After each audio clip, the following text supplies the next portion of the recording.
جب وہ نیچے آئی تو سب انہیں نماز سے سامنے رکھی LCD دیکھنے میں لگے ہوئے تھے۔ وہ اس قدر ان کے کھو جانے پر انداز میں متجسس ہوتی آگے نچلے بڑھی کہ اس پورشن کے کا منظر تھا نماز جو کی وجہ طایا ابا سمجھ کا آئی۔ تھا۔ چھوٹے وہ برا بڑوں سا سے اس منہ وقت آتی کمرہ بات سے فل ہٹی تھا۔ تھی۔ سب لوگ وہ ٹی وی مین میں ڈور بھاگ کھول کے کے باہر لوٹے آ گئی۔ مناظر کو چند دیکھنے میں قدموں کی مگن تھے، دوری پر چہروں میں بنے ہوئے خوشی لان اور میں پیار داخل کی ہوئی تہذیبیں جہاں تھیں۔ چیئرز اور ٹیبل پڑا ہوا تھا، پودے اور گھاس لگے ہوئے تھے۔ ٹھنڈی ٹھنڈی ہوا بہت بھلی لگ رہی تھی۔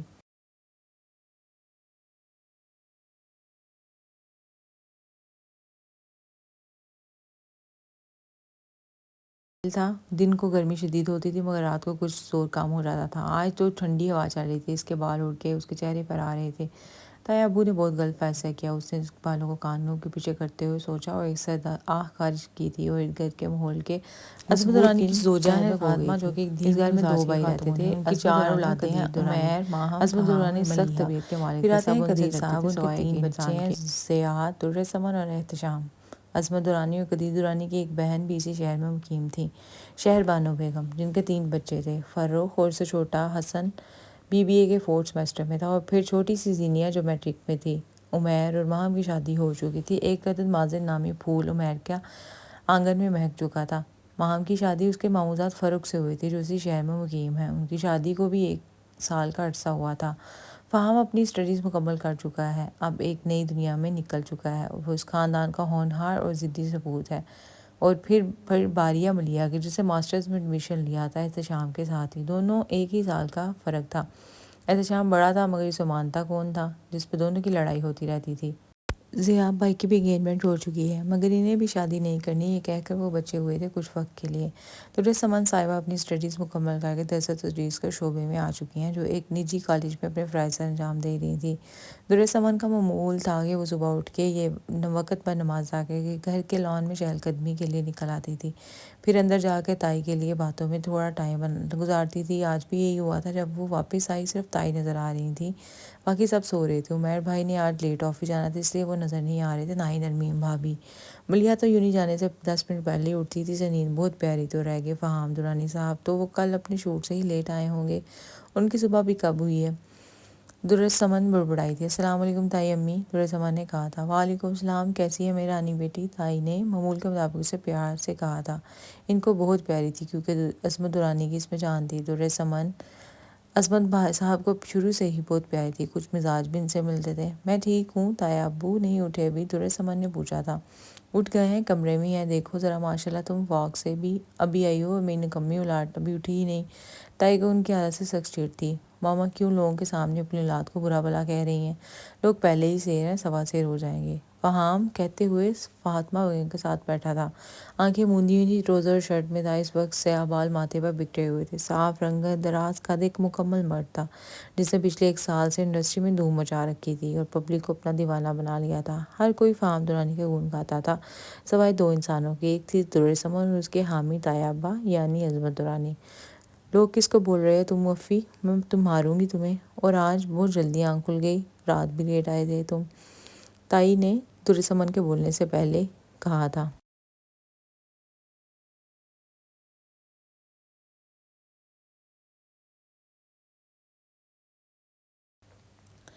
والدہ ماجدہ کو لوگ ہم سے زیادہ پیارے ہو گئے ہیں، اور پتہ نہیں آج کی صبح میں ایسا کیا تھا کہ آنکھ خود بخود کھل گئی۔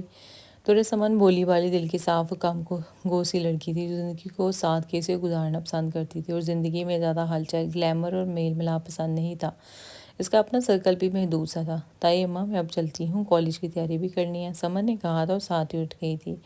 اچھا بچے، میں بھی فہام کو جوس لا دوں؟ تم بھی لے جاؤ، پی لینا، اچھا ہوتا ہے۔ آج کل کے بچوں کو تو کھانے پینے کی ہوش ہی نہیں ہوتا، دیکھو تو کتنا سا منہ نکل آیا ہے۔ ٹھہرو ذرا، میں آئی، تائی درسمن کو کہتی کچن کی طرف چل دی۔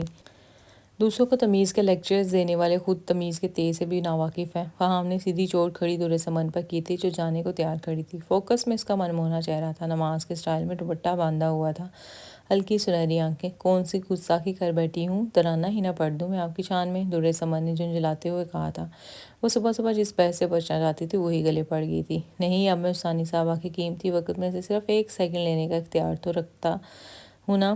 سلام لینے میں کتنا وقت لگتا ہے بھلا؟ دیکھیں، صبح صبح میرے ساتھ مغز ماری نہ ہی کریں آپ۔ وہ چڑی، ایک دفعہ کچن کی طرف نظر دوڑائی، تائی کہیں نظر نہ آئی تھی۔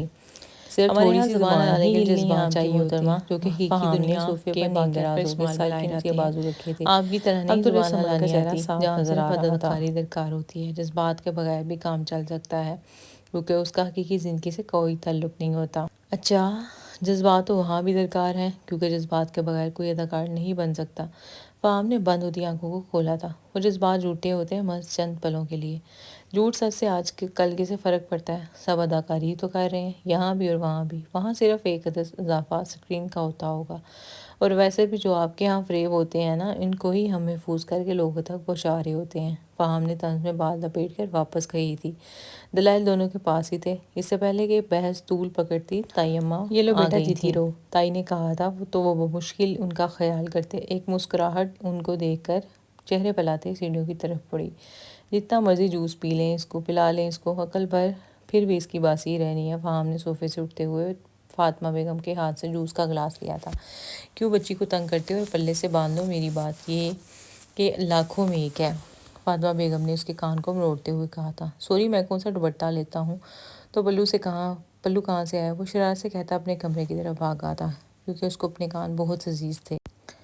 وہ لیکچر لے کر فیکلٹی روم میں آئی تھی جہاں کچھ ساتھی کولیگز پہلے سے ہی بیٹھی ہوئی تھیں۔ محو ایک گفتگو تھی۔ درسمن کی سب سے اچھی دوستی تھی۔